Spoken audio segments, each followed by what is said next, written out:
సహోదరులు, అమ్మలు, అక్కలు అందరికీ ప్రభు అయిన యేసుక్రీస్తు నామంలో మీకు అందరికీ శుభములు. అదేవిధంగా దూరంగా మైకుల నుంచి వింటున్న వాళ్ళు, పెద్దవాళ్ళు, ఇంతవరకు నడవలేని వాళ్ళు, వాళ్ళందరికీ కూడా ప్రభు అయిన యేసుక్రీస్తు నామంలో హైదరాబాద్ నుంచి మీకు శుభములు తీసుకుని వస్తున్నాను. నా గురించి నాకు తెలియని విషయాలు జాన్ బాబు గారు చెప్పారు. దయచేసి దాన్ని వేరేగా తీసుకోకండి, అది వారి పెద్దరికం. అలాగే ఇలాంటి కూడికలు జరగటంలో తెర వెనుక ఉండి నడిపించే వాళ్ళు చాలా మంది ఉంటారు.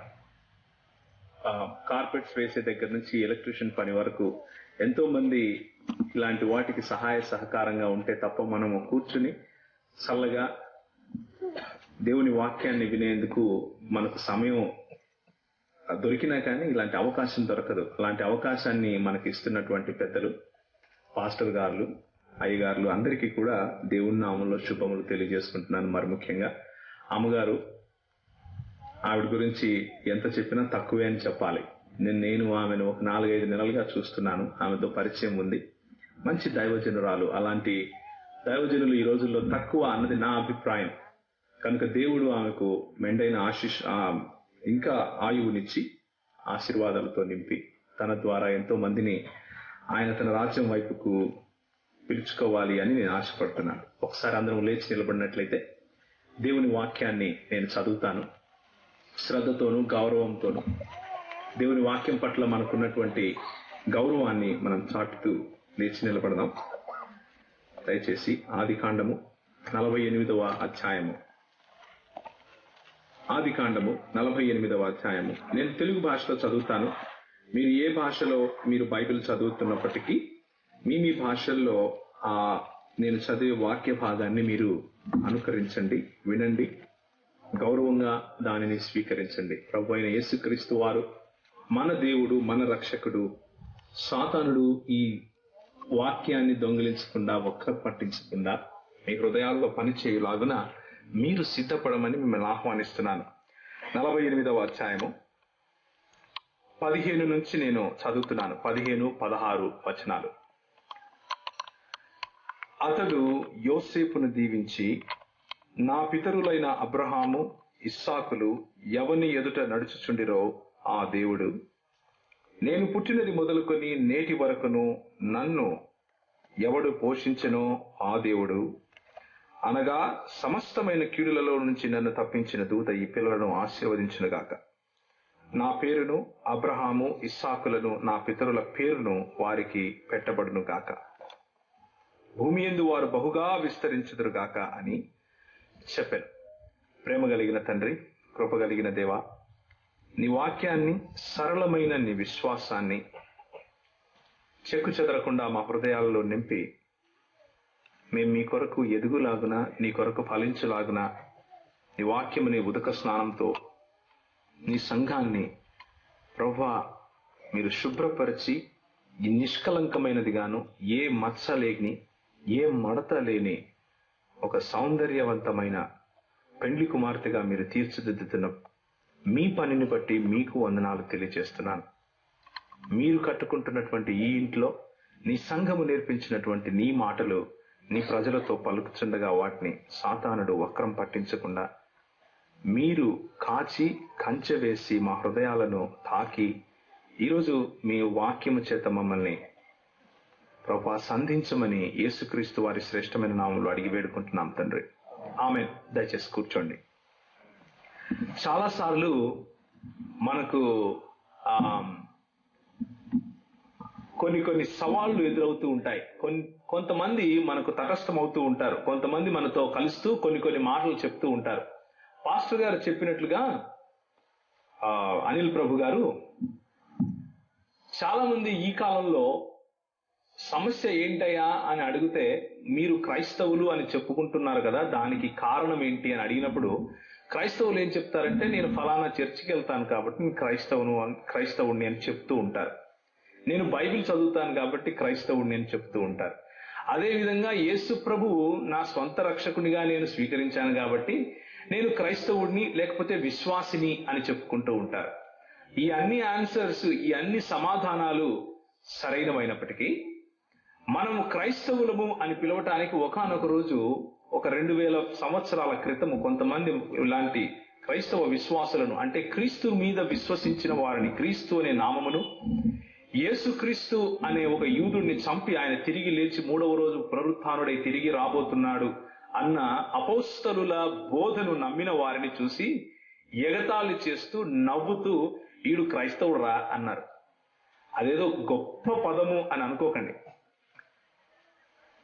అంటే ఒకవేళ మీరు ఇలా ఇక్కడ కూర్చొని ఉన్నారనుకోండి, ఎవరైనా దొంగతనం చేసిన వాడు అలా వెళ్తూ ఉంటే వాడిని చూసి వెక్కిరిస్తూ ఎగతాళి చేస్తూ వాడు దొంగరా అంటారు కదా, ఆ విధంగా మనల్ని చూసి, క్రీస్తు పైన విశ్వసించిన వారిని చూసి ఎగతాళి చేస్తూ గేలిగా అన్న పదం క్రైస్తవుడు.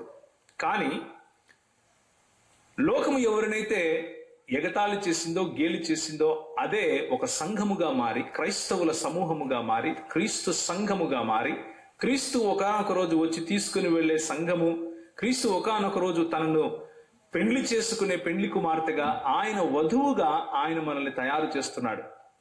కాబట్టి గర్వంగా మనం క్రైస్తవులమని చెప్పుకోవాలి. మన జీవితంలో ఏదైనా ఉంది గర్వించదగ్గ విషయము అంటే, నా చదువు కాదు, నా అందము కాదు, నా భాషలు కాదు, నా భోజనము కాదు, నా ఆస్తులు కాదు, ఇంకేవి కాదు, కేవలము క్రీస్తు మాత్రమే అని పౌలు చెప్తాడు. ఆ మాట మనం చెప్పగలగాలి. అలా చెప్పిన వాడు క్రైస్తవుడు, అలా చెప్పిన స్త్రీ క్రైస్తవురాలు, అలా చెప్పిన కుటుంబము క్రైస్తవ కుటుంబము, అలా చెప్పిన ఊరు క్రైస్తవ గ్రామము. చందోలు గ్రామంలో ఉన్నటువంటి ఈ పల్లె క్రైస్తవ గ్రామముగా ఉండాలి అని నేను మనస్ఫూర్తిగా ఆశిస్తూ మీతో కొన్ని మాటలు పంచుకోవాలనుకుంటున్నాను. అలాంటి క్రైస్తవులకు క్రైస్తవేతరులు కొన్ని ప్రశ్నలు వేస్తూ ఉంటారు. ఎలాంటి ప్రశ్నలు వేస్తూ ఉంటారంటే, ఏమయ్యా నువ్వు క్రైస్తవునివి అని చెప్తున్నావు, బాగానే ఉంది, నీ క్రీస్తు దేవుడా అంటారు. ఎక్కడ చెప్పాడు? ఎవరితో చెప్పాడు? నువ్వు వెళ్ళి ఆదివారం అయినా పొద్దున్నే వెళ్ళిపోయి డప్పు కొట్టేస్తూ పాట పాడుతూ ఉంటారు, ఆయనకు ఆరాధనలు చేసేస్తూ ఉంటారు. ఎవరు చెప్పారా ఆరాధనలు చేయమని? ఆయన ఒక మనుషుడు, ఆయన నీలాగా నాలాగా ఒక తల్లికి పుట్టాడు, ఆయన నీలాగా నాలాగా ఎదిగాడు. చూడండి, లూకా రాసిన సువార్త 2వ అధ్యాయం 52వ వచనంలో ఏముంటుంది? యేసు ప్రభువు ఎలా ఎదిగాడంట? ఎవరన్నా చదవండి అమ్మా. యేసు జ్ఞానమందును, వయస్సు ఎందును, దేవుని దయ ఎందును, మనుషుల దయ ఎందును వర్ధిల్లుచుండెను. మరి యేసుక్రీస్తు దేవుడు అంటారేంటే? ఆయన చిన్న బాలుడిగా పుట్టాడు. పుట్టి బెత్లెహేములో పుట్టిన తర్వాత ఆయన మనుషుల దయందు, దేవుని దయందు, జ్ఞానమందు, బుద్ధి ఎందు, వివేకమందు, శరీరమందు ఆయన ఎదుగుతూ వస్తూ ఉంటే ఆయన మనుషుడుగా దేవుడు అంటారేంటి మీరు అని ప్రశ్నించేవారు మీకు ఒకవేళ బహుశా తగిలిండొచ్చు. అలాంటి ప్రశ్నలు కూర్చున్నటువంటి, లేకపోతే అలాంటి క్రైస్తవ మూల సిద్ధాంతం పైన ఈరోజు క్రైస్తవ మూల సిద్ధాంతం ఏంటి అంటే క్రీస్తు దేవుడు అన్న సిద్ధాంతం. క్రీస్తు దేవుడు అన్న విశ్వాసము గనక మనలో నుంచి తీసివేస్తే, యేసుక్రీస్తు దేవుడిగా ఉండి తన్ను తాను రిక్తునిగా చేసుకుని మన కోసం మన మానవ రూపంలో వచ్చి, ఆయన మానవ రూపం మాత్రమే కాదు, నీకు నాకు నా కాళ్ళు కడిగే సేవకుని రూపము కూడా దాల్చి మరణము వరకు ఆయన సేవకునిగా మారి, ఆయన తను తాను రిక్తునిగా చేసుకొని మరణించి తిరిగి లేచిన క్రైస్తును గనక మనం ప్రకటించకపోతే మన విశ్వాసం వ్యర్థం అని పౌలు అంటాడు. మన విశ్వాసం ఏంటంట? వ్యర్థం. అంటే యేసుక్రీస్తు గనక దేవుడు కాకపోతే మీరు నేను క్రైస్తవులమని చెప్పుకోవాల్సిన అవసరం లేదు. వేరేది ఏదైనా పేరు పెట్టుకోవచ్చు. మన కులం పెట్టి ఎవరైనా పిలిచినా కానీ ఇందులో తప్పలేదు. ఇంకా మనం క్రైస్తవులం ఎప్పుడు అంటే నిజంగా క్రీస్తు దేవుడు అయినప్పుడే, యేసుక్రీస్తు దేవుడు అయినప్పుడు మాత్రమే. యేసుక్రీస్తు దేవుడు కాదు అని చెప్పటానికి ఎవరైతే మీ దగ్గరకు వచ్చి ప్రశ్నలు వేస్తూ ఉంటారో వాళ్ళు నువ్వు చదివే 66 పుస్తకాలు ఉన్నటువంటి బైబిల్ గ్రంథాన్ని తీసుకొని వస్తారు. నువ్వు చదివే 66 పుస్తకాలు ఉన్నటువంటి బైబిల్ గ్రంథాన్ని తీసుకుని వచ్చి ఎక్కడుందో చూపించు, ఎక్కడన్నా యేసు ప్రభు నేను దేవుడిని నన్ను ఆరాధించని చూపించు అని సవాలు విసురుతూ ఉంటారు. మనవాళ్ళు కొంచెమో కొద్దో గొప్ప విషయ పరిజ్ఞానం ఉన్న వాళ్ళు ఒకవేళ మాట్లాడినా గాని, నిజానికి సిగ్గుకరమైన విషయం ఏంటి అంటే, మన బైబిలులో పొరుగువాడు మన బైబిల్ను చదివి మన బైబిల్లో నుంచే ప్రశ్నలు వేసి మనల్ని కంగారు పెట్టి కన్ఫ్యూజ్ చేసి ఏం చేస్తా ఉంటాడు? భ్రష్టు పట్టిస్తా ఉంటాడు. అలాంటి వాళ్ళు టీవీల మీద, యూట్యూబ్ల మీద, పోస్టర్ల మీద, కరపత్రాల మీద ప్రతి చోట్ల కనిపిస్తూనే ఉన్నారు. దురదృష్టమైనటువంటి పరిస్థితి సంఘానికి ఉన్నది ఏంటి అంటే ఈరోజు అలాంటి వాళ్ళు సంఘానికి బయట మాత్రమే కాదు, లోపల కూడా ఉన్నారు. ఏమంటే చెప్పడు, అంతే. నేను క్రీస్తు వాణ్ణే అంటాడు, కానీ క్రీస్తు దేవుడు కాదు అంటాడు. నేను క్రీస్తు వాణ్ణే అంటాడు, కానీ క్రీస్తుకు ఆరాధన చేయాల్సిన అవసరం లేదు అంటాడు. నేను క్రీస్తు వాణ్ణే అంటాడు, కానీ క్రీస్తు మానవుడు మాత్రమే అంటాడు. నేను క్రీస్తుకు సంబంధించిన వాడినే అంటాడు, కానీ క్రీస్తు ప్రవక్త మాత్రమే అంటాడు. యేసుక్రీస్తు శిలువ పైన చనిపోలేదు అంటాడు. ఒకడొచ్చి యేసుక్రీస్తు శిలువ పైన చనిపోయేది కాదు, ఆయన కేవలం గాయాలయ్యాయి మళ్ళా తిరిగి లేచి వచ్చేసాడు అంటాడు. ఇలా నోటికొచ్చిన మాటలు మాట్లాడుతూ ఉంటారు, సంఘంలోనూ సంఘానికి బయట. ఇది ఈ రోజు మొదలైంది కాదు. ఇది ఈ రోజు మొదలైంది కాదు. క్రీస్తు మరణ పునరుత్థానాలను మొదలుకొని, అంటే మొదటి శతాబ్దపు సంఘము ఎదుర్కొన్న సవాలే. మొదటి శతాబ్దపు సంఘము ఎదుర్కొన్న సవాలును ఈ రోజు కూడా క్రైస్తవ్యం ఎదుర్కొంటూ ఉంది. అంటే కారణం ఏంటి అంటే, సాతానుడు భయపడతాడు ఏదైనా ఒక విషయానికి, అంటే అది ఏంటంటే యేసుక్రీస్తు దైవత్వ నిరూపణ గురించి భయపడతాడు. యేసుక్రీస్తును గూర్చినటువంటి గలిబిలి ప్రజలలో లేపితే చాలు అని ఆశపడుతూ ఉంటాడు. సో నేను ఈ సాయంకాలము సంఘము నాకు నేర్పించింది, నేను కొత్తగా మీకేమి చెప్పలేము, నాకు రాదు కూడా. సంఘము అంటే మీరు, మన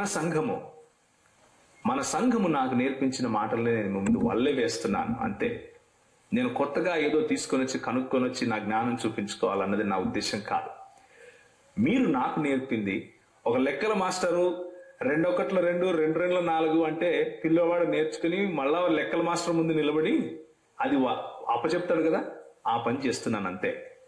మీ దగ్గర ఉన్నటువంటి ఈ 66 పుస్తకాల్లో కొన్ని దేవుని వచనాలను ఈరోజు మనం చూస్తాం. కొంచెం మీరు శ్రద్ధగా, కొంచెం శ్రమ పడాల్సి ఉంటుంది ఈరోజు. ఏంటయ్యా ఆ శ్రమ అంటే, మీరు వాక్యాలు తెరిచి చూడాల్సి ఉంటుంది, వాక్యాలను తెరిచి చదవాల్సి ఉంటుంది. అలా చదవకపోతే అర్థం కాదు. మొదట మనం పాత నిబంధన నుంచి మొదలు పెడదాం. మనకు తెలిసిన యేసుక్రీస్తు క్రొత్త నిబంధన గ్రంథంలో మత్తయి సువార్త నుంచి మొదలవుతాడు, అవునా కదా? కానీ ఒకవేళ దేవుడు యేసుక్రీస్తు కనుక దేవుడైతే, పాత నిబంధనలో తన్ను తాను బయలుపరుచుకున్నటువంటి దేవుడు ఎవరు అన్న ప్రశ్న వస్తుంది. ఒకవేళ యేసుక్రీస్తు దేవుడైతే, ఆయన నిత్యుడు అయితే, ఆయన సకల సృష్టికి సకల ఆశీర్వాదాలకు కారణభూతుడైతే, ఆయన ద్వారానే సృష్టి జరిగి ఉంటే, ఆయన ద్వారానే నువ్వు నేను ఉనికిలోకి వచ్చి ఉంటే, ఆయన ముందు కూడా ఉండాలి కదా. ఆయన మత్తయి సువార్తలో మరియ గర్భాన పుట్టక ముందేం చేశాడు? మరియ గర్భాన పుట్టక ముందు యేసుక్రీస్తు అసలు ఉన్నాడా అన్న ప్రశ్న వస్తుంది. కనుక మనం కొన్ని విషయాలు చూడాలి. కాకపోతే చూసేటప్పుడు మీకు ఒక చిన్న హెచ్చరికనిస్తున్నాను.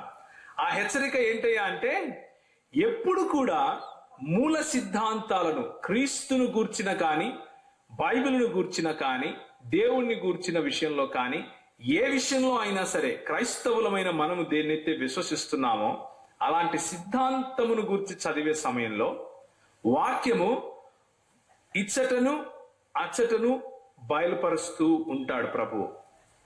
కొంచెము ఇచ్చట, కొంచెము అచ్చట, వాగ్దానము వెంబడి వాగ్దానము మనకు ప్రత్యక్షపరచబడినప్పుడు వాటన్నిటినీ సమకూర్చుకొని ఒక చోటికి తీసుకొని వచ్చి సమగ్రంగా దాన్ని అర్థం చేసుకునే బాధ్యత నీది, నాది.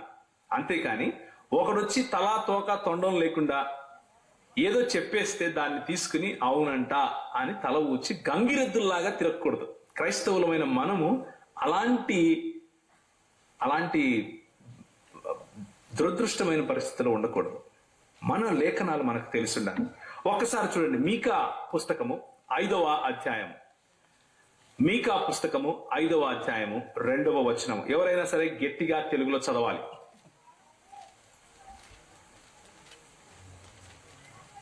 మీకా పుస్తకము పాత నిబంధనలోనే ఉంటుందమ్మా, ఆఖరి పుస్తకాలలో మీకు కనిపిస్తుంది.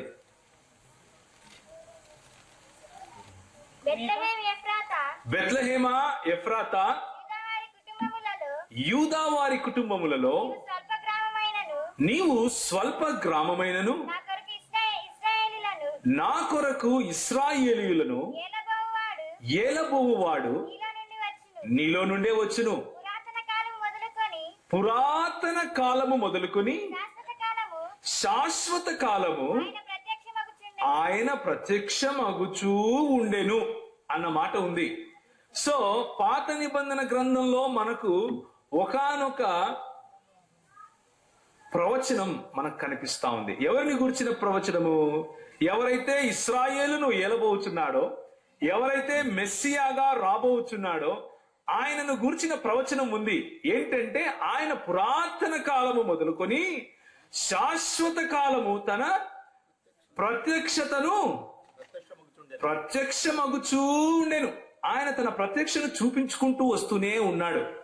అంటే ఒకవేళ మెస్సియా యేసు ప్రభువు గనక మెస్సియా అయితే, యేసు ప్రభువు గనక క్రీస్తు అయితే, ఆయన తన ఉనికిని పాత నిబంధన గ్రంథంలో చాటుకుంటూ రావాలి. పురాతన కాలము మొదలుకొని శాశ్వత కాలము ఆయన తన ఉనికిని చాటుకుంటూ రావాలి. తన ప్రత్యక్షతను చూపిస్తూ రావాలి. దీనిని గ్రీకు భాషలో క్రిస్టోఫేనీ అంటారు, లేకపోతే థియోఫేనీ అంటారు. అంటే దేవుని ప్రత్యక్షత. దేవుని ప్రత్యక్షత పాత నిబంధనలో ఏ విధంగా ఉంది అన్న విషయాన్ని మనం చూస్తాం ఇప్పుడు. ఓకే, మొట్టమొదటిగా ఏం చూసాం? క్రీస్తును గూర్చిన ప్రాఫెసీ లేకపోతే ప్రవచనం చూసాం. ఏంటది? ఆయన పురాతన కాలము మొదలుకొని శాశ్వత కాలము ప్రత్యక్షమగుచూ ఉన్నాడు. ఏ విధంగా ప్రత్యక్షమయ్యాడు అన్న విషయాన్ని మనం ఇప్పుడు చూస్తాం. ఆది కాండము 16వ అధ్యాయము 7వ వచనం నుంచి 13వ వచనం వరకు చదవాలి. ఆది కాండము 16వ అధ్యాయము 7 నుంచి 13 వరకు ఎవరైనా గాని తెలుగులో చదవండి. యెహోవా దూత అరణ్యములో నీటి బుగ్గ యందు అనగా శూరు మార్గములో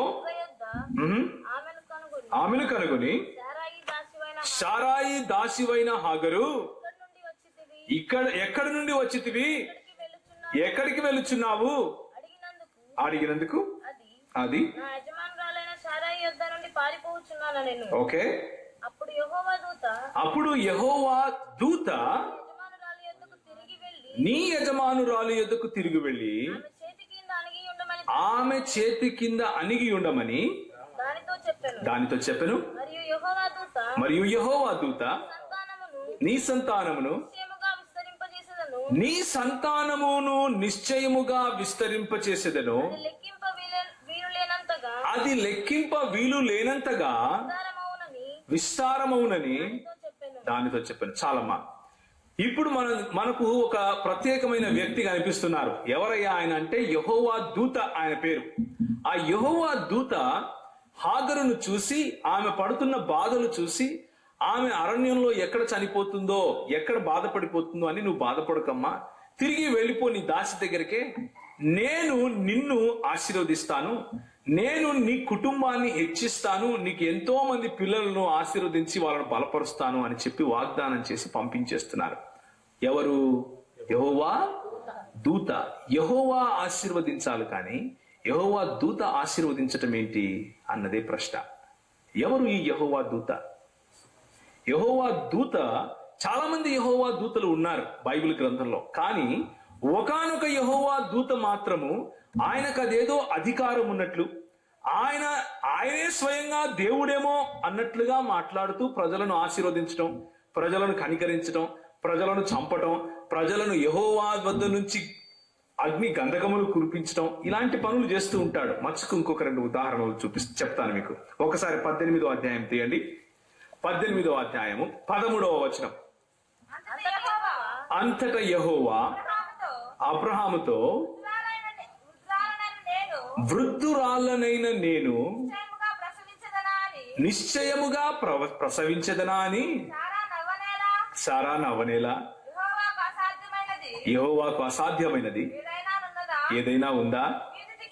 మీదిటికి ఈ కాలమున నిర్ణయ కాలమందు నీ వద్దకు నేను తిరిగి వస్తాను. అప్పుడు సారాకు కుమారుడు కలుగుతుంది. మాట్లాడేది ఎవరు తెలుసా? ఎవరండి మాట్లాడేది ఇక్కడ? యెహోవా దూత. కానీ ఆయన ఉచ్చరించే మాటలు ఎలా ఉంటాయంటే యెహోవానే మాట్లాడుతున్నట్లుగా మాట్లాడతాడు. ఆయన యెహోవానే మాట్లాడుతున్నట్లుగా మాట్లాడతాడు. 22వ వచనం చదవండి. ఆ మనుషులు అక్కడి నుంచి తిరిగి సొదొమ వైపుగా వెళ్ళిరి. అబ్రహాము ఇంకా యెహోవా సన్నిధిని నిలుచుండెను. అబ్రహాము సమీపించి ఇట్లా అన్నాడు, దుష్టులతో కూడా ఈ మనుషులు ఎవరు తెలుసా? ఏ ముగ్గురు అయితే అబ్రహామును దర్శించడానికి వచ్చారో, ఏ ముగ్గురికైతే అబ్రహాము వెళ్లి క్రొవ్విన దూడను బలిచి తీసుకుని వచ్చి ఆయన వాళ్లకు భోజనం ఏర్పాటు చేశాడో ఆయన గురించి మాట్లాడుతున్నారు ఇక్కడ. ఓకే, ఇప్పుడు మీరు ఒక విషయం చూడాలి. ఆదికాండము 22వ అధ్యాయం. ఆదికాండం 22వ అధ్యాయం. ఇక్కడ ఏ అబ్రహామునైతే ఈ దూత నేను నీకు ఆశీర్వదిస్తాను, నీకు నీ సారాయి, నీ భార్య అయిన సారాయి, ఆమెను సారా అని పిలువు, ఆమెకు నేను ఇస్సాకును ఏం చేస్తున్నాను, అనుగ్రహించబోతున్నాను అని చెప్పి వెళ్ళాడు. ఆ ఇస్సాకును యెహోవా దేవుడు ఒకానొక రోజు ఏం చేస్తాడంటే అబ్రహామును పరీక్షించాలి అని నిర్ణయించుకుని 22వ అధ్యాయంలో పరీక్ష చేయడం మొదలు పెడతాడు. ఆ సందర్భం గురించి మనం చదువుతున్నాం.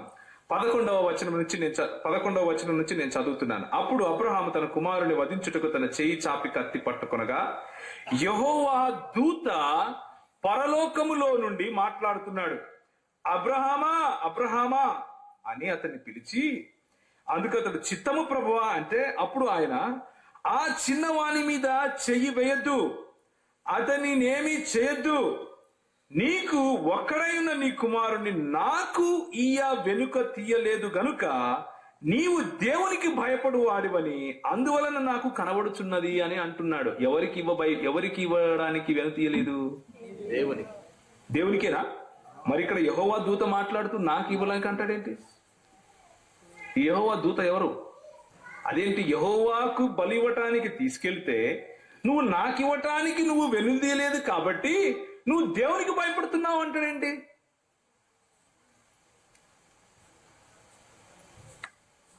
ఇరవై అధ్యాయము 1వ వచనం చదవండి, చూద్దాం. ఒకవేళ మాట్లాడింది ఎవరు? ఆ సంగతులు జరిగిన తర్వాత దేవుడు అబ్రహామును పరిశోధించెను. ఎట్లనగా ఆయన దేవుడు పరిశోధించాడు. దేవుని దూత పరిశోధించాడు. దేవుడే పరిశోధించిందేమో యెహోవా దేవుడు.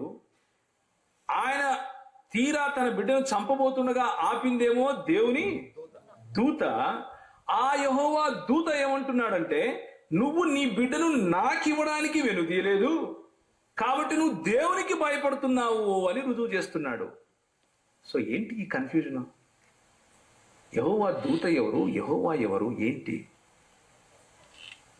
బెత్లెహేమా ఎఫ్రాతా, నిన్ను ఏలబోవువాడు పురాతన కాలము మొదలుకొని శాశ్వత కాలము ప్రత్యక్షమగుచూ ఉండెను. ఏ మెస్సియా గురించి అయితే ఆ ప్రవచనం జరిగిందో ఆ మెస్సియా మనకు పురాతన కాలము నుంచి ప్రత్యక్షమవుతూనే వస్తున్నాడు. విశ్వాసులకు తండ్రి అయిన అబ్రహాముకు ప్రత్యక్షమయ్యాడు, తన కుమారుడైనటువంటి ఇస్సాకుకు ప్రత్యక్షమయ్యాడు, ఆయన కుమారుడైనటువంటి యాకోబుకు కూడా ప్రత్యక్షమయ్యాడు. అందుకనే యాకోబు పిలిచాడు, యోసేపు ఇక్కడ రా, నేను చచ్చిపోతున్నానయ్యా, నీకు ఒక మాట చెప్పి చచ్చిపోతాను అని చెప్పి, నిన్ను ఆశీర్వదించి చచ్చిపోతాను అని చెప్పి పిలిచాడు. ఎక్కడి నుంచి చదివామండి మనం? చెప్పండి. 48వ అధ్యాయం 16వ వచనం. జాగ్రత్తగా దేవుని వాక్యాన్ని గమనించాలి. దేవుని వాక్యంలోని ఆ సంగతులను మనం ఎప్పుడైతే గమనించి వాటిపైన మన విశ్వాసాన్ని కట్టుకుంటామో అప్పుడు ఎలాంటి వాళ్ళు వచ్చి కేకలు వేసినా కానీ యేసు ప్రభువు దేవుడు కాదు అని, యేసు ప్రభువు ఆరాధన యోగ్యుడు కాదు అని మనం స్పష్టంగా ధైర్యంగా తెలుగు భాషలో చెప్పగలుగుతాం. చూడండి 48వ అధ్యాయం. యోసేపును దీవించి 15వ వచనం, నా పితరులైన అబ్రహాము ఇస్సాకులు ఎవని ఎదుట నడుచుచుండిరో. ఎవని ఎదుట నడుచుచున్నారు వాళ్ళు? అబ్రహాము, ఇస్సాకు, యాకోబులు ఎవని ఎదుట నడిచారండి? నా ఎదుట, మీ ఎదుట, ఎవరి ఎదుట? ఏ దేవుని ఎదుట? అంతేనా? షూరా? చూస్తాం నిర్గమాకాండంలో. ఒకసారి పదండి, నిర్గమాకాండము 23వ అధ్యాయము.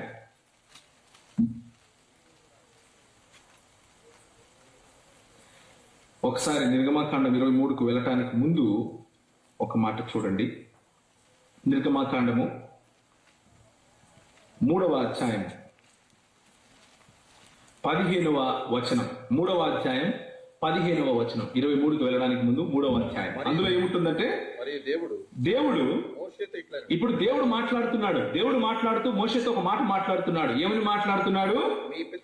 మీ పితరుల దేవుడైన యెహోవా అనగా అబ్రహాము దేవుడు, ఇస్సాకు దేవుడు, యాకోబు దేవుడైన నేను యెహోవా మీ యొద్దకు నన్ను పంపినని నీవు ఇశ్రాయేలుతో చెప్పవలను. నిరంతరము నా నామము ఇదే అని స్వయాన దేవుడు నిలబడి తన ఆధార్ కార్డు చూపిస్తున్నాడు. పాస్పోర్ట్, ఆధార్ కార్డు ఏదైతే మనకు గుర్తింపు కార్డు ఉంటుందో అలా గుర్తింపు కార్డు చూపిస్తున్నాడు. ఏంటయ్యా నీ గుర్తింపు కార్డు ఏంటయ్యా? నేను వెళ్తున్నాను, బానే ఉంది, చండోలకి వెళ్ళి సువార్త చెప్పాలి. ఏ దేవుని సువార్త ఇది అంటే ఆయన ఏం చెప్తున్నాడంటే, అబ్రహాము, ఇస్సాకు, యాకోబుల దేవుడు. అబ్రహాము, ఇస్సాకు, యాకోబులు ఏ దేవుని ముందైతే నడిచారో అని మళ్ళీ ఒకసారి ఆదికాండంలోకి రండి. ఇప్పుడు దీన్ని చదవండి. You will get a better picture. ఒక మంచి దృశ్యం మీ ముందుంటుంది. ఇప్పుడు ఏం చేస్తున్నాడయ్యా ఈయన యాకోబు అంటే, యోసేపుని దీవించి నా పితరులైన అబ్రహాము, ఇస్సాకులు ఎవరి ఎదుట నడిచిరో ఆ దేవుడు అంటే యెహోవా దేవుడు, ఏ దేవుని నామమైతే నిరంతరము అదే నామం, నామకార్థమైనది అది. నేను పుట్టినది మొదలుకొని నేటి వరకు నన్ను ఎవడు పోషించెనో ఆ దేవుడు అంటే అబ్రహాము, ఇస్సాకులు ఎవరి ముందైతే నడుచుకున్నారో, నేను పుట్టినది మొదలుకొని ఇప్పటి వరకు నన్ను ఎవరైతే పోషించారో ఆ దేవుడు అనగా అంటే అర్థం ఏంటంటే, ఉదాహరణకి నేను వచ్చాను ప్రవీణ్, మీరు చెప్పాలి ఎవరికో ప్రవీణ్ అని ఒక ఆయన వచ్చాడండి హైదరాబాద్ నుంచి అంటే, ఏ ప్రవీణ్ అంటే అని మా నాయన పేరు మీకు తెలిస్తే, మా అమ్మ పేరు, మా ఊరి పేరు, నేను చదువుకున్న చదువు, నేను చదివిన కాలేజు ఏ విధంగా అయితే వివరించి చెబుతామో, మన అనుభవాలను గుర్తు చేసుకుని చెబుతామో, ఒక సంవత్సరం తర్వాత మీలో మీరు మాట్లాడుకుంటూ ప్రవీణ్ అంటే ఒకడు వచ్చాడండి లాంగ్ జిబ్బా వేసుకుని నిలబడ్డాడు, బట్టనెత్తి తీసుకుని మాట్లాడాడు అని మీరు చెప్పుకుంటారు. దాన్ని క్వాలిఫైయింగ్ అంటారు, అంటే వివరించి చెప్పటం. అలాగే యాకోబు ఎక్కడైనా వినేవాడు కన్ఫ్యూజ్ అయిపోతాడేమో అని చెప్పి వివరిస్తున్నాడు. ఏ దేవుని గురించి నేను మాట్లాడుతున్నానంటే, అనగా సమస్తమైన కీడులలో నుండి నన్ను తప్పించిన దూత. ఇదేంటిది? ఈ దూత ఎవరిప్పుడు? యెహోవా. ఏ దేవుని ముందైతే నా తల్లిదండ్రులు నడిచారో, ఏ దేవుడైతే నన్ను పుట్టింది మొదలుకొని ఆశీర్వదిస్తూ నడిపిస్తున్నాడో ఆ దూత అంటున్నాడు. సో మీకా గ్రంథము 5వ అధ్యాయము 2వ వచనంలో మనకు కనిపించిన పురాతన కాలము నుంచి శాశ్వత కాలము తన ప్రత్యక్షతను చూపించుకుంటూ వచ్చినటువంటి మెస్సియా మరెవరో కాదు, యెహోవా దూతగా తన్ను తాను ప్రత్యక్షపరుచుకున్నటువంటి యెహోవా దేవుడు. యెహోవా దేవుడు. నేను చెప్తున్నానా? బైబిల్ చెప్తాను. ఎక్కడ చెప్తా ఉంది? 48వ అధ్యాయం ఆదికాండము. యాకోబు, ఏ యాకోబునైతే యెహోవా స్వయంగా నేను ఈయన దేవుణ్ణి అని చెప్పుకుంటాడో ఆ యాకోబు అంటున్నాడు ఏమని? ఏ దూత అయితే సమస్త కీడులలో నుంచి నన్ను రక్షించాడో ఆ దూత అంటూ చెప్పుకొస్తున్నాడు. సో దీన్ని జ్ఞాపకం ఉంచుకోవాలి. పురాతన కాలం నుంచి శాశ్వత కాలము ఆయన తన ప్రత్యక్షతను మనకు కనబరుచుకుంటూ వస్తున్నాడు. ఆ దేవుడు క్రీస్తు అయి ఉన్నాడు. ఆ దేవుడు క్రీస్తు అయి ఉన్నాడు. ఆ మాట మనకు మీకా గ్రంథం 5వ అధ్యాయం 2వ వచనంలో మనకు తెలుస్తా ఉంది. ఒక మాట దయచేసి కీర్తనల గ్రంథంలోకి రండి. కీర్తనల గ్రంథము 102. కీర్తనలు 102. ఇప్పుడు మిమ్మల్ని అడుగుతూ ఉంటారు కొంతమంది వచ్చి, ఎక్కడా యేసు ప్రభు దేవుడు అని దేవుని వాక్యంలో ఎట్లుంది అంటే, అవునా బాబు, సరేలే, నాకు తెలియకపోవచ్చు, నువ్వు చెబుతూ కానీ మొదటి ఇది చదువుకుందాము, దేవుని వాక్యం చదువుకుందాము అని చెప్పండి. చెప్పి కీర్తనలు 102 తీయండి. కీర్తనలు 102 మొదటి వచనం ఈలో ఏముంది? ఎవరి గురించి మాట్లాడుతున్నారు ఇక్కడ? యెహోవా నా ప్రార్థన ఆలకింపుము. అంటే ఇది ఒక ప్రార్థనతో కూడినటువంటి కీర్తన. కీర్తనాకారుడు ప్రార్థిస్తున్నాడు. ఎవరికి ప్రార్థిస్తున్నాడు? యెహోవా. అవునా? షూరా? అక్కడ ఉందా అట్లా? యెహోవా నా ప్రార్థన ఆలకించుము. సరే, బాగానే ఉంది. ఇప్పుడు 24వ వచనంలోకి రండి. నేను ఇలాగూ మనవి చేసి తిని. ఈ మనవి ఎవరికి? వేరే దేవుడు ఎవరైనా వచ్చాడా? యెహోవానే. ఇంకా యెహోవాయే కదా. ఓకే, యెహోవా దేవునికి మనవి చేస్తున్నాడు. ఏమని? నా దేవా, నా దినముల మధ్యను నన్ను కొనిపోకు. నీ సంవత్సరం తరతరములను ఆదియందు నీవు భూమికి పునాది వేసితివి. ఆకాశము కూడా నీ చేతి పనులే. ఆదియందు భూమికి పునాది వేసింది ఎవరు? యెహోవానే కదా. ఎవరు డౌట్ ఉందా ఎవరికైనా? వెనక కూర్చున్న వాళ్ళు కానీ, మైకుల్లో వినేవాళ్ళు కానీ, వెనక్కున్న వాళ్ళు ఎవరైనా సరే డౌట్ ఉంటే ముందుకొచ్చి అడగండి. యెహోవా తప్ప ఇంకెవరైనా ఆదియందు భూమికి పునాదులు వేశారండి? ఎవరు వేయలేదు. ఆకాశాలు కూడా ఎవరైనా వేరే వాళ్ళు చేశారా? యెహోవా తప్ప లేదు. అవి నశించును గానీ నీవు నిలిచిందువు. అవన్నీ వస్త్రం వలె పాతగిలును. ఒకడు అంగవస్త్రమును తీసివేసినట్లు నీవు వాటిని తీసివేయదు. అవి మార్చబడవు. నీవు ఏకరీతిగా ఉండువాడవు అని యెహోవా దేవునికి మొరపెట్టుకుంటున్నాడు, ప్రార్థన చేస్తున్నాడు. నన్ను ఇప్పుడే చంపుకున్నాయన, కొన్ని రోజులు ఇంకా నాకు గడువు అని మొరపెట్టుకుంటున్నాడు. ఇప్పుడు హెబ్రీయులకు రాసిన పత్రిక వెళ్దాం. హెబ్రీయులకు రాసిన పత్రిక నూతన నిబంధనలకి అడుగు పెడుతున్నాం మనం. ఇప్పుడు పాత నిబంధన గ్రంథంలో మనకు యెహోవా ప్రత్యక్షతల గురించి మనం చూసాం. ఎక్కువ సమయం లేదు కాబట్టి కొంచెం త్వరగా వెళ్తున్నాం, కానీ అర్థమయ్యే విధంగానే మనము కొంచెం సమయం వెచ్చించినా గానీ అర్థం చేసుకునే ప్రయత్నం చేద్దాం. హెబ్రీయులకు రాసిన పత్రిక 1వ అధ్యాయము 6 నుంచి నేను చదువుతాను, మీరు వినాలి. ఓకే. మరియు ఆయన భూలోకమునకు ఆది సంభూతిని మరలా రప్పించినప్పుడు దేవుని దూతలందరూ ఆయనకు నమస్కారం చేయవలని చెప్పుచున్నాడు. ఓకే.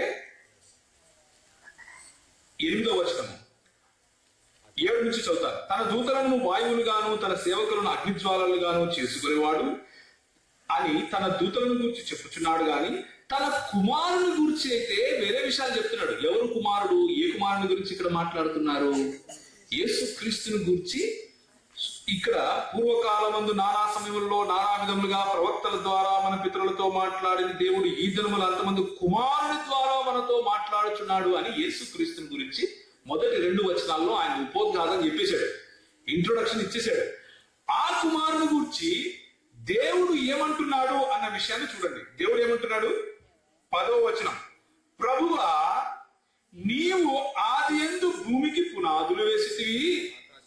ఇదేంటి? ఇంతకుముందు మనం చదివంగా వేరే ఉన్నారు, యెహోవా వేశాడు అన్నాడు. మళ్ళీ ఒకసారి చూద్దాం, కన్ఫ్యూజన్ ఎందుకు? 102వ కీర్తన 102 ఒక చేయి పెట్టుకోండి. ఆదియందు నీవు భూమికి పునాదులు వేసితివి. ఇక్కడ ఎట్లుంది? ఆదియందు నీవు భూమికి పునాది వేసితివి. ఇక్కడ కూడా అట్లే ఉంది. ఆకాశములు కూడా నీ చేతి పనులే.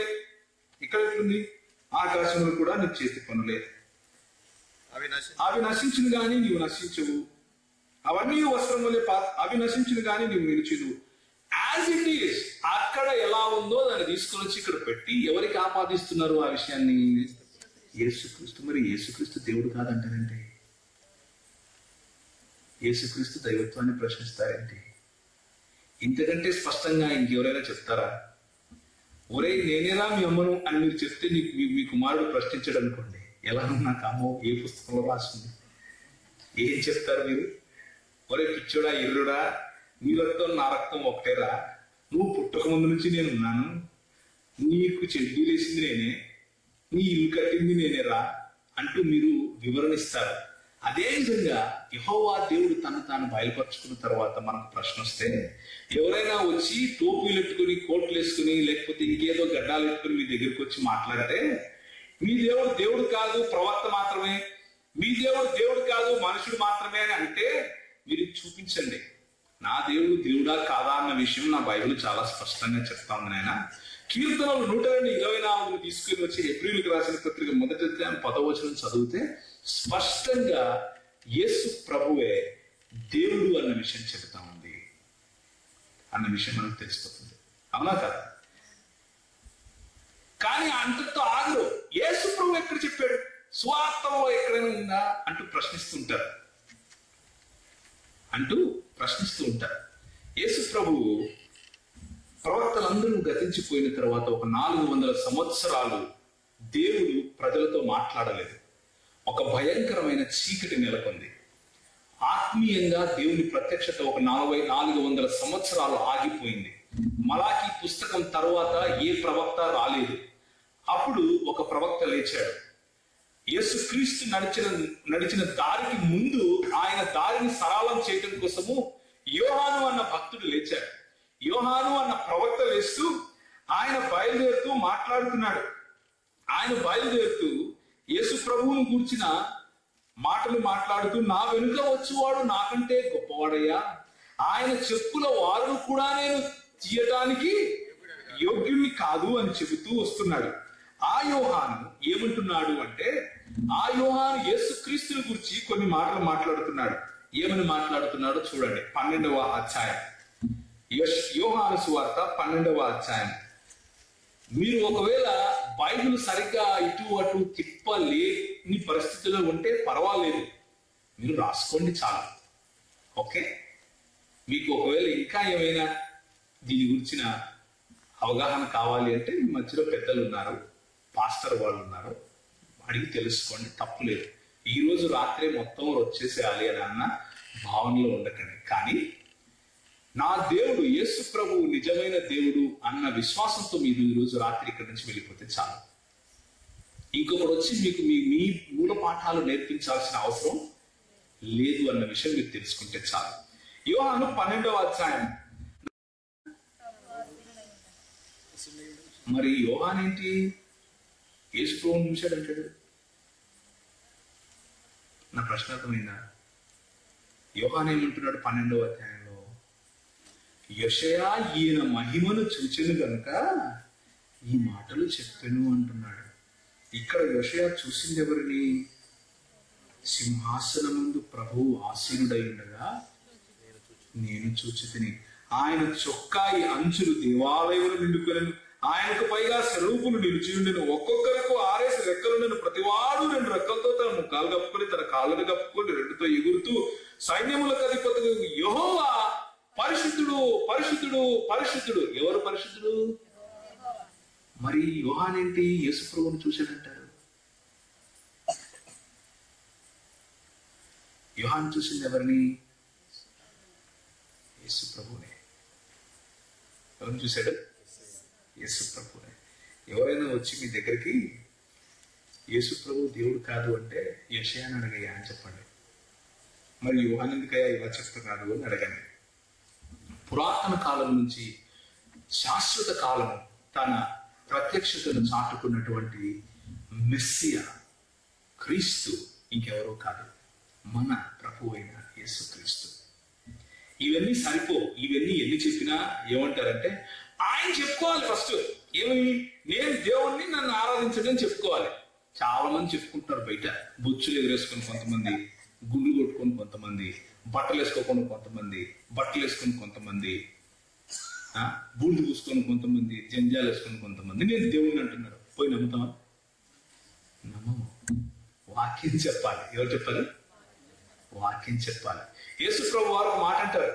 ఆయన దగ్గరికి వచ్చి, అయ్యా మా వాళ్ళు చచ్చిపోతున్నారు అక్కడ, నేను ఇక్కడ అగ్నిలో కాలిపోతున్నాను, ఏదైనా మోషేని పంపిస్తావా, లేకపోతే ఎవరైనా ఒక పెద్ద సూచక క్రియ చెయ్యి, అప్పుడైనా వాళ్ళు వింటారేమో, నన్ను కేవలం 1 గంటకు పంపించయ్యా, నేను చెప్పేసి వస్తాను, నరకం ఎంత దరిద్రమైందో అంటే యేసు ప్రభు అంటారు, నువ్వు కాదు, మోషేనే లేచి చెప్పినా వాళ్ళు వినులో.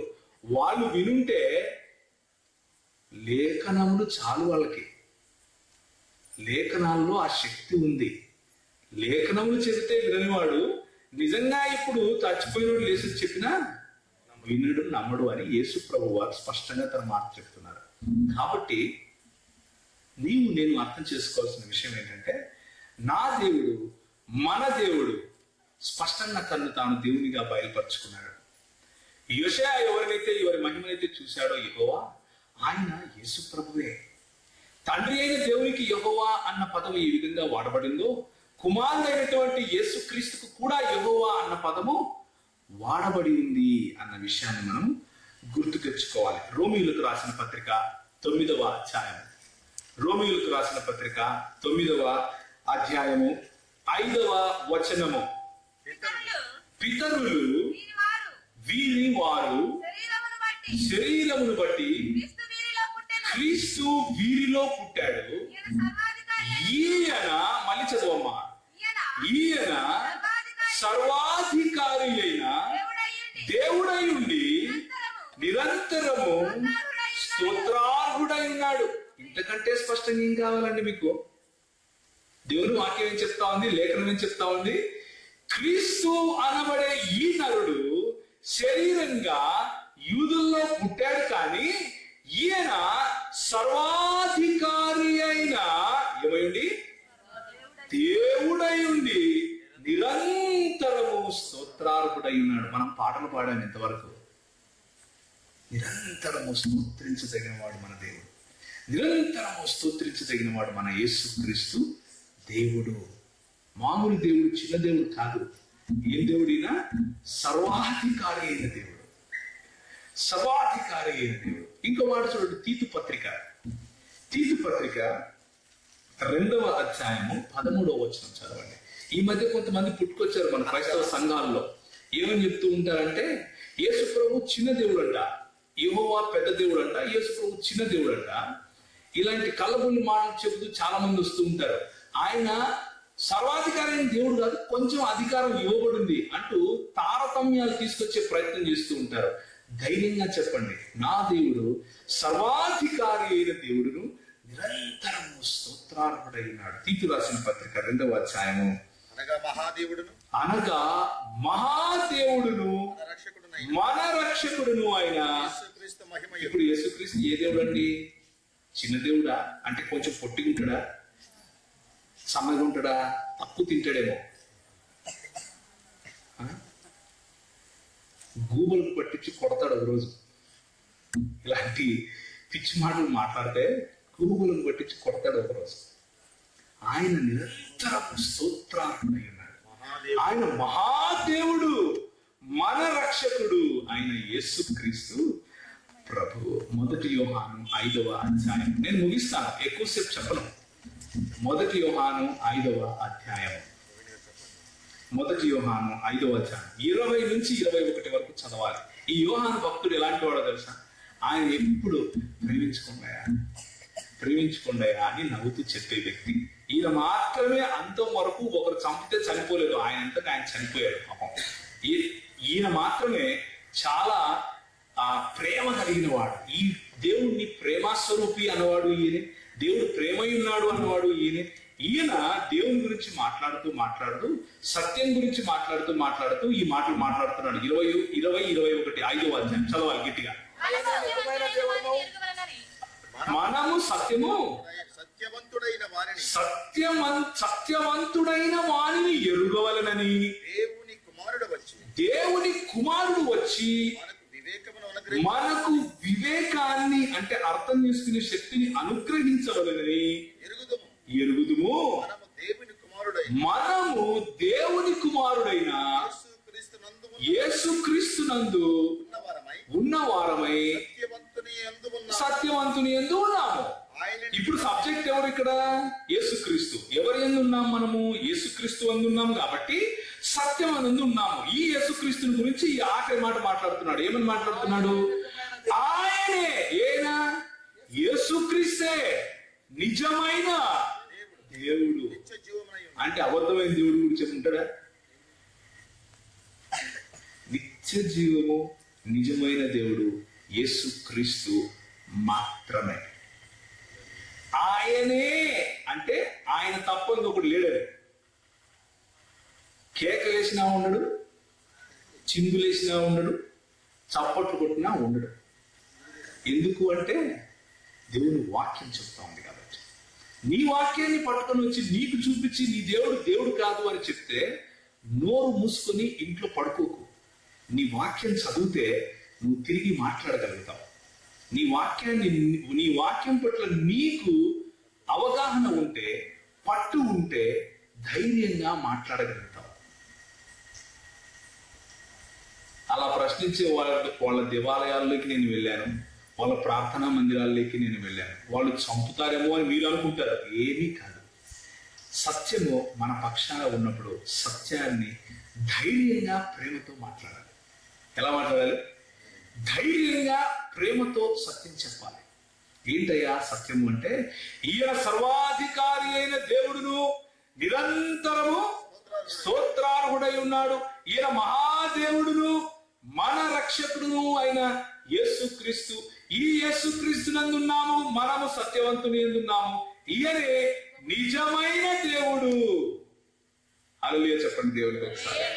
హల్లెలూయా. ఈయనకు మనం ఆరాధన చేయొచ్చా, చేయకూడదా? ఆరాధన చేయడానికి అర్హుడా కాదా? స్తోత్రార్హుడు ఈయన. ఆరాధనకు అర్హుడు కాదు, స్తోత్రార్హుడు ఈయన.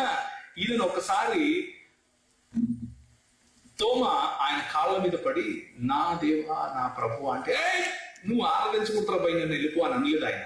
ఆయన తోమా చేసిన ఆరాధనను స్వీకరించాడు. తోమా ఇచ్చినటువంటి గౌరవాన్ని స్వీకరించాడు. ఆ దేవుని గురించి మనం మాట్లాడుకుంటున్నాం.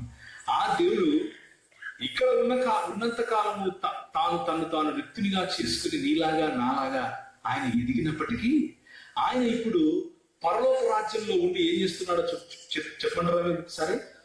చూడండి, రెవల్యూషన్స్ అంటే ప్రకటన గ్రంథము 5వ అధ్యాయం చాలా బాగుంటది, చాలా బాగుంటది.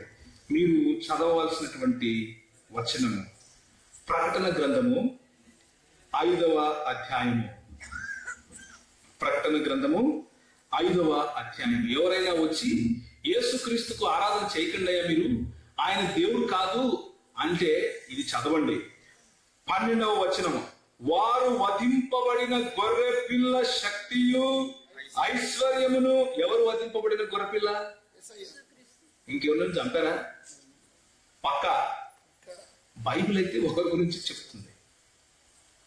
కానీ బోధలు ఎలాగున్నాయంటే పౌలు అంటాడు ఒక మాట, మేము ప్రకటించని సువార్తను, మేము ప్రకటించని క్రీస్తును, మేము ప్రకటించని ఆత్మను, 3 విషయాలు చెప్తాడు. మీరు వాటిని పొందితే ఇక మీ కర్మరా నాయన అంటాడు. అపోస్తలులు ప్రకటించిన క్రీస్తు ఎవరయ్యా అంటే ఈ క్రీస్తు. వధింపబడిన గొర్రెపిల్ల శక్తియు ఐశ్వర్యమును జ్ఞానమును బలమును ఘనతయు మహిమయు స్తోత్రము పొందనరుగుడని గొప్ప స్వరముతో ఎక్కడ చెప్తున్నారు? పరలోకంలో. ఆయన ఆరాధన పురాతన కాలము నుండి శాశ్వత కాలము తన ప్రత్యక్షతలు చూపించుకున్న సమయంలో అబ్రహాము, ఇస్సాకు, యాకోబులు చేస్తే, ఆయన ఆరాధన 12 మంది శిష్యులు ఇక్కడ ఉన్నప్పుడు నా ప్రభువా నా దేవా అని ఆయనను స్తుతించి ఘనపరిస్తే, ఆయన ఆరాధిస్తే, ఆయన తిరిగి వెళ్ళిపోయిన తర్వాత అంటే భూత వర్తమాన భవిష్యత్ కాలం గురించి మాట్లాడుతున్నాం. ఏంటి భవిష్యత్ కాలము? వెళ్ళిపోయిన తర్వాత పరలోక రాజ్యంలో ఆయన ముందు పెద్దలు, తరువాత దూతలు, తరువాత జీవులు సాష్టాంగపడి ఆయన ఆరాధిస్తున్నారు. ఎవరిని? వధింపబడిన గొర్రె పిల్లను. దాని కింద చూడండి, అంతటా పరలోకమందును భూలోకమందును భూమి క్రిందను భూమిలోను ఉన్న ప్రతి సృష్టము అనగా వాటిలో ఉన్న సర్వము సింహాసనాసీనుడై ఉన్న వానికి గొర్రె పిల్లకును స్తోత్రము ఘనత మహిమ ప్రభావము యుగ యుగములు కలుగును గాక అనుట వింటిని. ఎవరెవరికి ఆరాధన జరుగుతా ఉంది? సింహాసనాసీనుడైనటువంటి తండ్రికిని గొర్రె పిల్లకును. ఈయన తిరిగి రావడం చూస్తారు, ఆయనను పొడిచిన వారు కూడా చూస్తారు. ప్రకటన గ్రంథం ఎవరైతే ఇప్పుడు సూటిపోటి మాటలతో ఆయన దేవుడు కాదు అని పొడుస్తున్నారో వాళ్ళు చూస్తారు. ఏం చూస్తారు తెలుసా? చూడండి, ప్రకటన గ్రంథము చదవండమ్మా, మీరు చదవండి గట్టిగా. ఇదిగో ఆయన మేఘారుడై, 7వ వచనం చదువుతున్నాం మొదలైతే. మేఘారుడై వచ్చుచున్నాడు, ప్రతి నేత్రము ఆయనను చూచును, ఆయనను పొడిచిన వారు కూడా చూచెదరు. 2వ అధ్యాయం 8వ వచనం చదవండి. 2వ అధ్యాయం 8వ వచనం.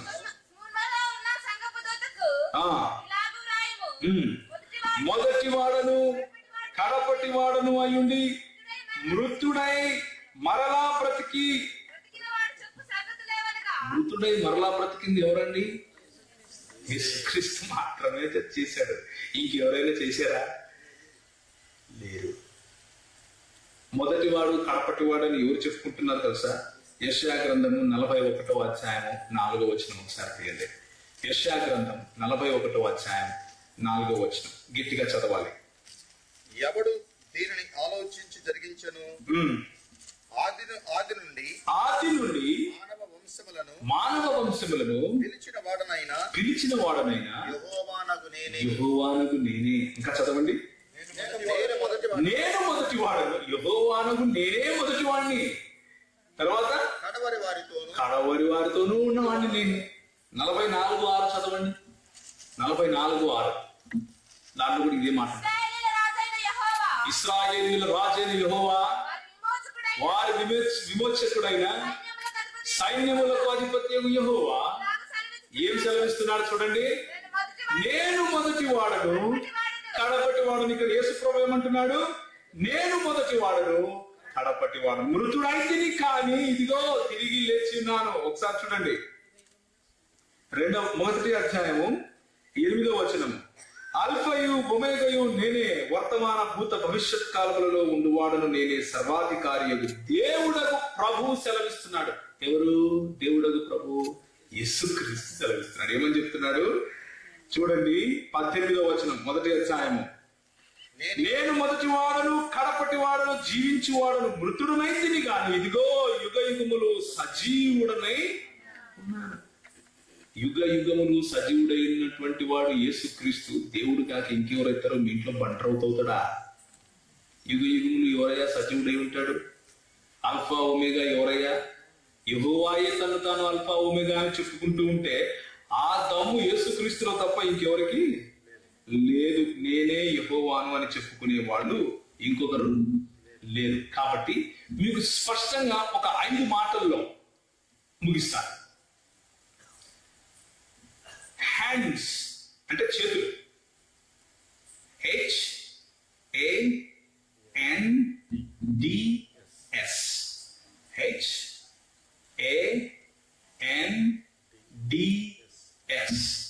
హ్యాండ్స్ అంటే చేతులు. ఈ హ్యాండ్స్ అనే స్పెల్లింగ్ కనుక మీరు అర్థం చేసుకుంటే యేసుక్రీస్తు దైవత్వాన్ని నిద్రపోతూ ఎవరన్నా అడిగినా కానీ చెప్పగలుగుతారు.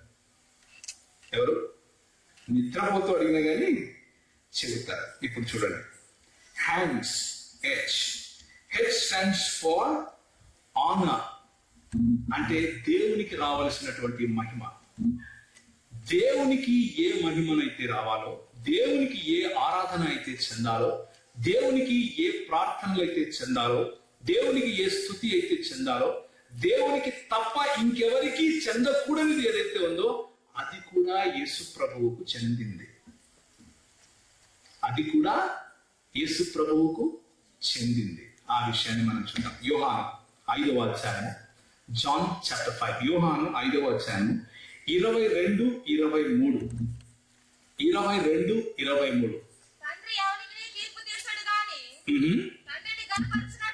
తండ్రిని ఘనపరచునట్లుగా అందరూ కుమారుని ఘనపరచవలెనని తీర్పు తీర్చుటకు సర్వాధికారమును కుమారునికి అప్పగించి ఉన్నాడు. ఎవరిని ఘనపరచినట్లుగా? తండ్రిని ఘనపరచినట్లుగా కుమారుని ఘనపరచాలి. నన్ను సారని పిలిచారనుకోండి, అంత మాత్రం నేను దేవుణ్ణి అయిపోను. నాకొచ్చి ఒకవేళ మీరు కాళ్ళు ముక్కారనుకోండి, అంత మాత్రం నేను దేవుడిని అయిపోను. కానీ దేవునికి ఇచ్చు మహిమ నాకెవరైనా ఇస్తారా? దేవునికి ఏ విధంగా అయితే దేవుణ్ణి ఘనపరుస్తారో ఆ విధంగా నన్ను ఘనపరుస్తారా? దాన్ని ఏమంటారు క్రైస్తవులు? విగ్రహారాధన అంటారు, మనుషుని పూజ అంటారు, రాళ్లకు రప్పలకు మొక్కటము అంటారు. కానీ దేవుని వాక్యం ఏమని సెలవిస్తూ ఉందంటే, తండ్రిని ఏ విధంగా ఘనపరుస్తావో అదే విధంగా కుమారుని ఘనపరచాలి. కుమారుడు అంటాడు, నా కోసము తన ఇంటిని, తన ఇంటి వారిని, తన ఏదైనా సరే వదులుకొని వాడు నాకు పాత్రుడే కాదంటాడు. దేవునికి ఇవ్వవలసిన స్థానం కేవలం క్రీస్తు తీసుకుంటాడు. ఈయన దేవుడు అనక ఇంకేమంటావయ్యారు? హ్యాండ్స్ లో హెచ్ స్టాండ్స్ ఫర్ ఆనర్. దేవుని యొక్క ఘనత, దేవునికి చెందవలసినటువంటి ఘనత కేవలము క్రీస్తుకు చెందటం, క్రీస్తుకు కూడా చెందటం. ఇంకెవరైనా బైబిల్ గ్రంథంలో దేవునికి పొందవలసినటువంటి ఘనతను పొందారా అని చూస్తే మన తలలో జుట్టు ఊడిపోతుంది, కానీ అలాంటి వాడు దొరకరు. వెతికి లాస్ట్కి అలసిపోయి ఇంట్లో పడుకుంటారు, కాబట్టి దొరకరు. A stands for attributes of God, అంటే దేవుని గుణ లక్షణాలు. దేవుని గుణ లక్షణాలన్నీ కూడా క్రీస్తులో పరిపూర్ణమై కనిపిస్తూ ఉంటాయి. కొలస్సీయులకు రాసిన పత్రిక ఇది మీరు అండర్లైన్ చేసుకోవాల్సినటువంటి వచనం. ఎలాంటి వచనం ఇది? అండర్లైన్ చేసుకోవాల్సినటువంటి వచనం. 15వ వచనం, 1వ అధ్యాయం 15వ వచనం. ఆయన అదృశ్య దేవుని స్వరూపి అయి సర్వ సృష్టికి ఆది సంభూతుడునై ఉన్నాడు. ఏలైనగా ఆకాశమందును భూమి యందును దృశ్యమైనవి అదృశ్యమైనవి ఏవైనా సరే, సింహాసనాలైనా ప్రభుత్వాలైనా ప్రధానులైనా అధికారులైనా సర్వము ఆయన యందు సృజింపబడి, సర్వము ఆయన ద్వారా ఆయనను బట్టి సృజింపబడి, ఆయన అన్నిటికంటే ముందుగా ఉన్నవాడు. సో ఈయన ఏమంటారండి? ఇక సృష్టికర్త అంటారు. దేవునికి ఉండవలసినటువంటి గుణ లక్షణాలు క్రీస్తులో కనిపిస్తాయి. ఆయన సృష్టికర్త, ఆయన చేత, ఆయన వలన, ఆయన యందు, ఆయనను బట్టి సృష్టి జరిగింది. ఆయన యందు సంచరిస్తూ ఉంటాము. ఆయన సమస్య అదృశ్య దేవుని స్వరూపి అయి ఉన్నాడు. ఏమై ఉన్నాడు? అదృశ్య దేవుని స్వరూపి అయి ఉన్నాడు. ఇది చాలదా? అన్ని యెహోవాకు చెందినవన్నీ కూడా యేసుక్రీస్తు తనలో తాను ఆపాదించుకుంటూ తనకు కూడా చెందినవి అని చెప్పుకుంటూ వస్తాడు. కాబట్టి ఆయన యేసుక్రీస్తు నిజమైన దేవుడు అన్న విషయాన్ని మీకు బయలుపరుస్తున్నాను. మీలో మీ దగ్గరికి ఎవరైనా వచ్చి ఆయన నేనే దేవుణ్ణి అని ఎక్కడ చెప్పుకున్నాడయా అంటే ప్రకటన గ్రంథం చూపించాలి. ప్రకటన గ్రంథంలో మాట్లాడేది యోహానో ఇంకెవరో కాదు, యేసుక్రీస్తే మాట్లాడుకుంటున్నాడు. ఏమని? ఒకసారి యాక్ట్స్ ఆఫ్ అపోస్టల్స్ అంటే అపోస్తలుల కార్యాలు ఒకసారి చూడండి. ఇది చూసిన తర్వాత నేను ముగిస్తాను. అపోస్తలుల కార్యములు. దేవుడు తన రక్తం ఇచ్చి కొన్న సంఘము మీకు వచ్చి ఉండాలి. ఇది 20వ అధ్యాయము 28వ వచనము. దేవుడు తన రక్తం ఇచ్చి తన స్వరక్తము, ఉద్దరోళ్ళది కాదు, పక్కంటోళ్ళది కాదు, ఎవరిది? చూడండి, దేవుడు తన స్వరక్తం ఇచ్చి సంపాదించిన తన సంఘమును కాయుటకు పరిశుద్ధాత్మ మిమ్మల్ని దేవుని యొక్క అధ్యక్షులుగా. అంటే దేవుడు ఏ రోజు చచ్చిపోయా? ఎప్పుడు కార్చారు? యెహోవా వచ్చి ఏ రోజైనా రక్తం కార్చాడా? తండ్రి అయిన దేవుడు వచ్చి రక్తం కార్చినప్పుడు ఏ దేవుడు కార్చాడు? ఎవడండి రక్తం కార్చింది? ఎవరు రక్తం కార్చి మన కోసం చనిపోయి తిరిగి లేచి మళ్ళీ రాబోతున్నారు? అందుకే ఆయనే నిలబడి ఏం మాట్లాడుతున్నాడు అంటే, ప్రకటన గ్రంథంలో నన్ను చూస్తారు. ఎవరు చూస్తారు? పొడిచిన వారు కూడా చూస్తారు. నేను నా స్వార్థం ఇచ్చాను. పొడిస్తే మీరు నన్ను పొడిసి రక్తం కారుస్తే ఆ రక్తం ఇచ్చి నేను మిమ్మల్ని కొనుక్కున్నాను రా, మీరు చూస్తారు. నన్ను మైకులు ఎట్టుకుని మాట్లాడుతున్నారు కదా, మీరు చూస్తారు. ఏం చూస్తారు? నేను రాబోతున్నాను, నేను వచ్చినప్పుడు నా సంఘాన్ని నేను తీసుకుంటాను. ఎందుకు? మొదటివాడను కడపటివాడను నేనే. ఎవరు? నేనే. మృతుడనైతిని కానీ భయపడతో యుగ యుగములు నేను సజీవుడనైనా. ఈరోజు సాయంకాలం ఒకవేళ నువ్వు ఈ ప్రాంగణంలో కూర్చొని ఉండొచ్చు, లేక చైర్ల మీద మీ ఇంట్లో కూర్చొని ఉండొచ్చు, దూరం నుంచి మైకుల్లో వింటూ ఉండొచ్చు. నేను మీ అందరికీ ఒక ఆహ్వానం ఇస్తున్నాను. యేసుక్రీస్తు దేవుడు అన్న విషయాన్ని లేఖనముల ఆధారంగా స్పష్టంగా పురాతన కాలం నుంచి శాశ్వత కాలము తన ప్రత్యక్షతలు ఆయన ఏ విధంగా అయితే కనపరుచుకున్నాడో ఆ విషయాలు మీకు నేను తేట తెల్లగా కనపరిచాను. యేసుక్రీస్తు దేవుడు అన్న విషయాన్ని నేను మీకు చెప్పాను. చెబుతూ నేనేమంటున్నానంటే, ఈయన మాటకారి దేవుడు మాత్రమే కాదు, ఈయన చేతలు చేసే దేవుడు. ఏం చేతలు చేశాడయ్యా నీకోసం అంటే, తన స్వరక్తం ఇచ్చి నిన్ను సంపాదించుకున్నాడు. నువ్వు పొడిస్తే ఆయన రక్తం కారితే, నువ్వు కొరడాలతో కొడితే ఆయన బాధపడితే, ఆ రక్తాన్ని ఇచ్చి నిన్ను ఆయన సంపాదించుకున్నాడు. ఆ రక్తం విలువను గనక నువ్వు గమనిస్తూ ఉంటే, ఆ రక్తం విలువను గనక, ఆ ప్రేమను గనక నువ్వు గమనిస్తూ ఉంటే, మైక్ లో వింటున్నా, ఇక్కడ కూర్చున్నా కానీ నీ హృదయాన్ని ఆయన అడుగుతూ ఉంటే ఆయనకి ఆయన వచ్చింది నిన్ను జ్ఞానవంతుని చేయాలను, నిన్ను ధనవంతుని చేయాలను, నీకు కేవలం స్వస్థతనిచ్చి వెళ్ళిపోవాలను, లేకపోతే ఇంకేదో కాదు. ఆయన వచ్చింది కేవలం నీ హృదయాన్ని పొందడానికి. నువ్వు ఆయన వాడివి అవ్వాలి అన్న ఆశతో ఆయన వచ్చాడు. మధ్యలో చాలా మంది వచ్చారు. ఆయన సందేశాన్ని వక్రము చేసే వాళ్ళు చాలా మంది వచ్చారు, వస్తూనే ఉంటారు. కానీ దేవుడు తన స్వరక్తం ఇచ్చి సంపాదించుకున్న సంఘము నువ్వు. ఆ దారి మరలద్దు, ఆ దారిని విడిచిపెట్టి పక్కకెళ్ళదు. ఇంకే దేవుడు తన స్వరక్తం ఇచ్చి నిన్ను సంపాదించుకోలేదయ్యా, యేసు ప్రభువు మాత్రమే.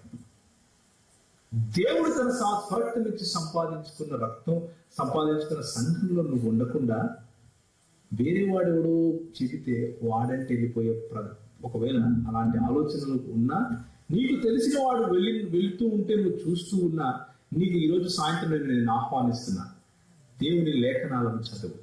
దేవుని లేఖనాల్లో బలంగా వేరు పారి ఫలించి దేవుడు తన స్వరక్తం నుంచి సంపాదించుకున్న సంఘాన్ని ఎవడైతే చేర్చాలని ప్రయత్నం చేస్తున్నాడో ధైర్యంగా నిలబడు, ధీటుగా నిలబడి మాట్లాడు. ప్రభువు నీకు విజయాన్ని కలుగు చేస్తాడు. తలలు వంచుకుంటే ప్రార్థన చేసుకున్నాం.